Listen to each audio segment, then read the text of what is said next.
Everybody. तो जैसा कि हमने प्रीवियस वीडियो में क्या बात किया था, बैलेंस और अनबैलेंस फोर्स के बारे में बात कर रहे थे। तो उसमें केवल हम बेसिक सा देखे थे, बैलेंस और अनबैलेंस फोर्स मतलब डेफिनेशन हम केवल देखे थे। अब यहाँ पे थोड़ा सा हम डिस्कशन करते हुए बैलेंस फोर्स को पढ़ेंगे। तो देखिए बैलेंस फोर्स का यहाँ पे डेफिनेशन है कि if the resultant of all the forces acting on a body is zero, मतलब कर रहा है जितने भी आपके फोर्स हैं एक्ट कर रहे हैं किस पर, बॉडी पर, उनका जो इफेक्टिंग फोर्सेज है, इफेक्टिंग फोर्सेज मतलब क्या, टोटल जितना भी आप फोर्स लगा रहे हैं इफेक्टिंग फोर्सेज वो क्या होने चाहिए। अगर जीरो आ रहा है तो then the force are known as balance force. वो फोर्स कौन सा होगा हमारा, बैलेंस्ड फोर्स होगा। अब इसको हम एग्जाम्पल के द्वारा समझते हैं कैसे। जैसे मान लीजिए let's consider a book lying on the table, मतलब जैसे कोई बुक है टेबल पे आपका रखा है, means the book is at a rest under the following forces. मतलब अगर बुक अगर टेबल पर है, अगर कोई बुक है टेबल पर रखा है तो कोई ना कोई क्या होंगे, फोर्सेज लग रहे होंगे। एक डाउनवर्ड लग रहा होगा, एक अपवर्ड लग रहा होगा, एक राइटवर्ड लग रहा होगा, एक लेफ्टवर्ड लग रहा होगा, तभी तो जाके वो एक जगह स्टेबल आपका यहाँ पे जो बुक है आपका टेबल पर स्टेबल है।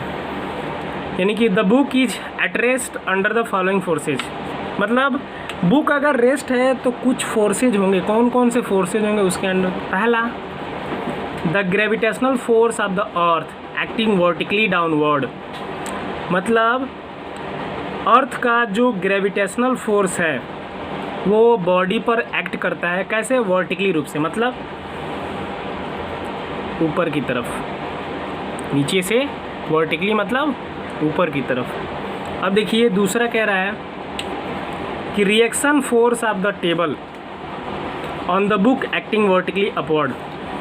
अब ये आपका टेबल है, ठीक है, ये टेबल, तो टेबल का जो रिएक्शन फोर्स है वो कैसा काम करेगा, ऊपर की तरफ काम करेगा। जो टेबल है, टेबल का जो फोर्स है वो ऊपर की तरफ काम करेगा, रिएक्शन फोर्सेज। सो हम कह सकते हैं कि reaction force of table, table का जो रिएक्शन फोर्स है वो बुक पे जो एक्ट कर रहा है वो कैसा होगा, वर्टिकली अपवर्ड, मतलब ऊपर की तरफ। ये कैसा होगा, अपवर्ड होगा, ऊपर की तरफ। इसके बाद अब और दो कौन से फोर्सेज, मान लीजिए इधर से ये एडजस्ट कर लिया, ऊपर से ये एडजस्ट कर लिया, तो बॉडी इधर भी तो भग सकती है और इधर भी तो भग सकती है, लेकिन बॉडी इधर भी नहीं जा रही है और इधर भी नहीं जा रही है। तो अब यहाँ पे लेफ़्ट हैंड साइड और राइट हैंड साइड कौन से फोर्स काम कर रहे हैं, तो यहाँ पे देखिए दो फोर्सेज यहाँ भी काम करते हैं। कौन सा, राइट वर्ड में आपका जो फोर्सेज हैं वो कौन से फोर्सेज होते हैं, राइट वर्ड में आपका एक्सटर्नल फोर्सेज होता है और लेफ़्ट वर्ड में आपका जो फोर्सेज होता है वो फोर्सेज क्या बोलते हैं, ये बुक और टेबल के बीच में जो फोर्स लगता है वो वाले आपके फोर्सेज होते हैं। यानी force of gravity and force of reaction acting on a book, मतलब ये ग्रेविटी और रिएक्शन फोर्सेज, इन दोनों का जो मैग्नीट्यूड होता है वो क्या होता है, इक्वल होता है। मैग्नीट्यूड क्या होता है, इक्वल होता है, और इक्वल होने की वजह से ये क्या होते हैं, जीरो आते हैं। जीरो क्यों आते हैं, क्योंकि इन दोनों का जो डायरेक्शन होता है, because they are both in opposite direction.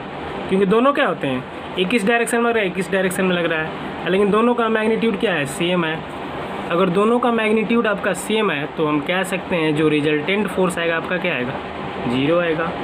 Means the force of gravity and force of reaction acting on a book, मतलब जो फोर्स ऑफ रिएक्शन है और फोर्स ऑफ ग्रेविटी है वो बुक पर एक्ट कर रहा है, आर इक्वल इन मैग्नीट्यूड। तो क्या होगा, मैग्नीट्यूड में इक्वल हैं बट अपोजिट इन डायरेक्शन, लेकिन डायरेक्शन क्या है, अलग अलग है। So the force acting on a body which add up to give zero resultant, मतलब अगर उन दोनों फोर्सेस को अगर हम जोड़ेंगे तो क्या मिलेगा, हमें जीरो मिलेगा। और जीरो क्यों मिलेगा, क्योंकि वो दोनों का डायरेक्शन क्या है, अलग अलग है। लेकिन मैग्नीट्यूड सेम है, सो जो रिजल्टेंट फोर्स मिलेगा आपका कैसा मिलेगा, 0 मिलेगा। आई होप आपको बैलेंस फोर्स के बारे में पूरा डिटेल आपका क्लियर हो गया होगा। और यहाँ से हम ये इस टाइप से सारा लिखा गया। आप बैलेंस फोर्स के बारे में अगर आपको नोट्स बनाना है तो नोट्स भी आप आराम से बना सकते हैं। बैलेंस फोर्स हैं, बैलेंस फोर्स का एग्जांपल, कौन कौन से फोर्स काम करते हैं, क्या क्या कंडीशन है, क्या क्या फैक्टर्स हैं, ये सारे आप आसानी से क्या कर सकते हैं, इसके बैलेंस फोर्स के नोट्स बना सकते हैं। अब इसके बाद अनबैलेंस फोर्स देखते हैं हम। चलिए देखते हैं अनबैलेंस फोर्स के बारे में। तो अनबैलेंस फोर्स का मतलब देखिए, इसको अगर डिफ़ाइन हम करें, एक है अन और एक वर्ड क्या है, बैलेंस, और एक क्या है हमारा, फोर्स है। तो देखिए बैलेंस और अन मतलब जो फोर्स है वो कैसा है, बैलेंस नहीं है, अलग अलग है। मतलब कभी फोर्स क्या हो रहा है, लेस हो रहा है, और कभी फोर्स क्या हो रहा है, मोर हो रहा है। तो यहीं से अगर हम देखें तो बैलेंस कैसा है, जो फोर्स कैसा है वो अनबैलेंस्ड फोर्स है, मतलब अच्छा है नहीं, मतलब फोर्स क्या हो रहा है, कभी कम हो रहे हैं कभी ज़्यादा हो रहे हैं। तो इसी कंडीशन में कह सकते हैं कि जो फोर्स है वो अनबैलेंस फोर्स है। मान लीजिए जैसे एक नदी के किनारे आप हैं और एक बंदा उधर से, मान लीजिए एक नदी है, आप इधर से आ रहे हैं और एक इधर से जा रहा है, और एक ही पतला सा पुल है, और दोनों का कंडीशन ये है कि एक ही साथ पार करना है।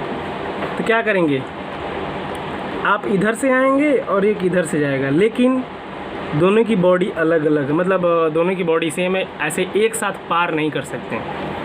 तो इस पोजीशन में क्या करेंगे, एक बंदा यहाँ खड़ा हो जाएगा, एक बंदा यहाँ खड़ा हो जाएगा। अगर दोनों हाथ पकड़ के ऐसे सर्किल सा टर्न मार दें तो ये यहाँ चला आएगा और ये यहाँ चला जाएगा। तो दोनों फोर्स क्या हुए, आप इधर झुके और एक उधर झुका, तो वहाँ पे दोनों फोर्स क्या हुए, वहाँ पे इक्वल कर लिए, जिसकी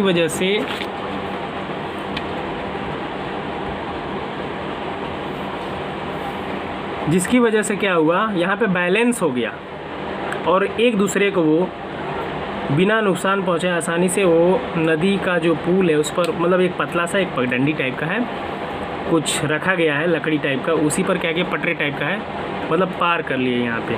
अगर थोड़ा सा भी यहाँ पे डिस्टर्ब हुआ रहा था तुरंत नदी में गिर जाते हैं, यहाँ पे अनबैलेंस फोर्स हो जाता। लेकिन दोनों ने क्या किया, बैलेंसिंग करके अपना नदी पार कर लिए। तो चलिए देखते हैं अनबैलेंस फोर्स के बारे में। तो जैसे कि लिखा है यहाँ पे, इफ़ द नेट फोर्सेज, मतलब यहाँ भी वही बात है, टोटल फोर्स या फिर रिजल्टेंट फोर्स या टोटल फोर्स, मतलब नेट फोर्स बोलिए, रिजल्टेंट फोर्स बोलिए, या फिर टोटल फोर्स बोलिए, किसका, of a number of force acting on a body, मतलब जो बॉडी है उस बॉडी पे बहुत सारे फोर्स क्या करते हैं, काम वर्क करते हैं, जिसमें सबको अगर जोड़ दिया जाए या फिर कुछ घटा दिया जाए तो उनका नेट फोर्स निकलेगा, रिजल्टेंट फोर्स निकलेगा, टोटल फोर्स निकलेगा। तो इज़ नॉट अ जीरो, मतलब कुछ जीरो नहीं आएगा। अगर जीरो नहीं आया तो उस कंडीशन में क्या कह सकते हैं कि जो फोर्स है वो कैसा होगा, हमारा अनबैलेंस फोर्स होगा। कैसा फोर्स होगा, अनबैलेंस फोर्स होगा।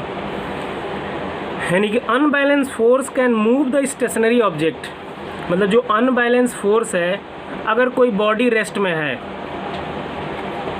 अगर कोई बॉडी क्या है, रेस्ट में है, मतलब स्टेशनरी का मतलब क्या है, रेस्ट में है, तो क्या हो सकता है, मूव हो सकता है आसानी से। चलिए कुछ एग्जांपल देखते हैं। जैसे एग्जांपल में आते हैं, मान लीजिए when we are holding a book in our hand at a some height from the ground, जैसे कुछ हाइट पर हम अपने हाथ में क्या करेंगे, बुक को पकड़े हुए हैं, and then the force of our hand is balance by the force of gravity. अब कह रहा है तब जो हाथ का जो फोर्स है वो ग्रेविटी के फोर्स के क्या है, बैलेंस की है। आपने ऐसे पकड़ा है बुक, मतलब हाथ में ऐसे बुक पकड़े हैं कुछ दूरी पर, मतलब कुछ हाइट पे, तो आपके हाथ का जो फोर्स है वो ग्रेविटी के फोर्स के क्या है, इक्वल है।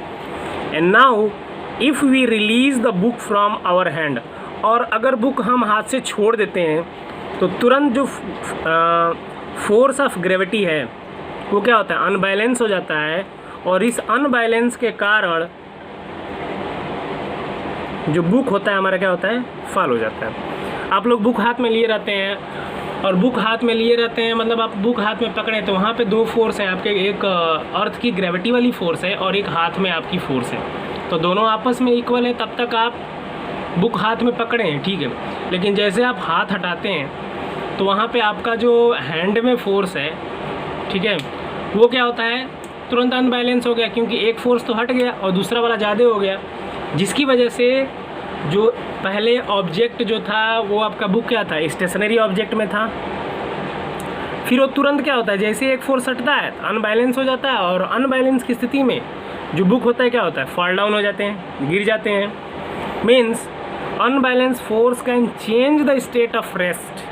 मतलब जो अनबैलेंस फोर्स हैं वो, कोई बॉडी अगर रेस्ट पोजीशन में है तो उसके स्टेट को क्या कर सकता है, वो चेंज कर सकता है। And motion, speed, direction, shape of the body, क्या क्या चेंज कर सकता है, उसके रेस्ट को, उसके मोशन को, उसके स्पीड को, उसके डायरेक्शन को, उसके शेप को, क्या कर सकता है, बॉडी को, सबको चेंज कर सकता है। तो ये अनबैलेंस फोर्स रहा। देखिए कुछ यहाँ पे एक वही अभी जो एग्जांपल बोला जा रहा था वही चीज़ है। द मोशन ऑफ ब्लॉक, मतलब कोई लकड़ी का ब्लॉक है उसे मूव कराना है। तो मान लीजिए आप यहाँ पे खड़े हैं और इधर से 50 न्यूटन का फोर्स लगा रहे हैं। आप, एक बंदा यहाँ खड़ा है जो क्या कर रहा है, आपकी तरफ, मतलब आप पुश कर रहे हैं तो वो क्या कर रहा है, वो इधर से पुश कर रहा है आपकी अपोजिट डायरेक्शन में। तो वो कितना फोर्स लगा रहा है, 30 न्यूटन।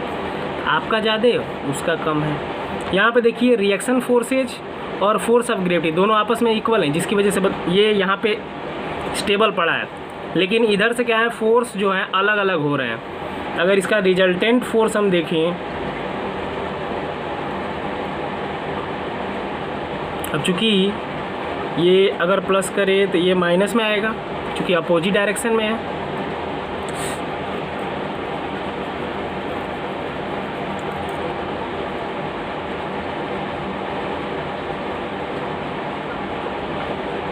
कितना एक्स्ट्रा हुआ, 20 न्यूटन आपका एक्स्ट्रा हो रहा है। यानी कि इस पोजीशन में क्या होगा, अगर इधर से आप धक्का दे रहे हैं तो बॉडी इधर मूव करेगी, यानी कि उसका मोशन, मतलब जो बॉडी आपका रेस्ट पोजीशन में था, ये आपका रेस्ट में था, अब ये क्या होगा, हमारा मूव करेगा। अब जैसा कि लिखा भी है यहाँ पे कि मोशन ऑफ द ब्लॉक, मतलब जो लकड़ी का ब्लॉक है, वुडन ब्लॉक, वो क्या होगा, मूव हो जाएगा। यानी कि हम कह सकते हैं कि जो अनबैलेंस फोर्स होता है किसी भी रेस्ट वाले ऑब्जेक्ट को, यानी कि स्टेशनरी ऑब्जेक्ट को, वो मूव कर सकता है। तो आपका नोट्स अगर इसका बनाना है तो आप आसानी से बना सकते हैं। अनबैलेंस फोर्स का ये डेफिनेशन है, उसका एक कंक्लूजन दिया है, यहाँ पे एग्जांपल दिया है और यहाँ पे आपका फिगर बना है। तो क्या कर सकते हैं, अनबैलेंस फोर्स का और बैलेंस फोर्स का इसमें टोटली डिस्क्राइब कर दिया गया। आप इसे जिस रूप में, जिस वे में आप यूज़ करना चाहें आप यूज़ कर सकते हैं। सो मिलते हैं आपके इस नेक्स्ट वीडियो में, तब तक के लिए नमस्कार।